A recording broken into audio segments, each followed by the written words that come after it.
Tiga jimat yang dipegang teguh Jenderal Sudirman. Beliau adalah salah satu pahlawan yang dicintai dan dikagumi dalam sejarah perjuangan kemerdekaan Indonesia.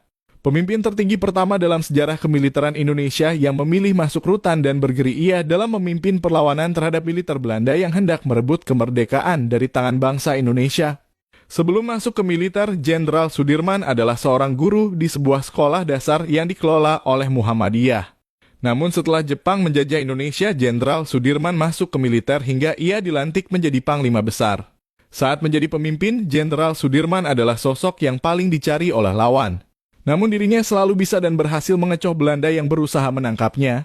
Dikabarkan beliau disebut memiliki jimat yang ampuh untuk melindungi dirinya dari serangan agresi Belanda.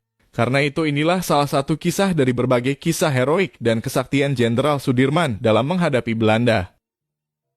Saat itu Belanda mulai menyerang pangkalan udara Maguwo di kota Yogyakarta yang saat itu menjadi ibu kota Indonesia. Mereka berhasil menguasai Yogyakarta pada tanggal 19 Desember 1948. Karena Belanda terus-menerus melakukan serangan, kemudian Jenderal Sudirman memutuskan untuk meninggalkan kota Yogyakarta untuk memulai perang gerilya. Walaupun saat itu Jenderal Sudirman sedang mengalami sakit TBC yang membuat paru-parunya hanya berfungsi 50 karena setelah Presiden Soekarno menyarankan agar Jenderal Sudirman beristirahat lantaran terbujur sakit. Presiden Soekarno juga menyarankan agar tidak melakukan perang gerilya sekarang. Namun meskipun dirinya sakit parah, bagi Jenderal Sudirman tidak ada kata menyerah. Beliau adalah orang yang gigih pendirian dan berusaha secara maksimal meskipun kondisinya menyulitkan.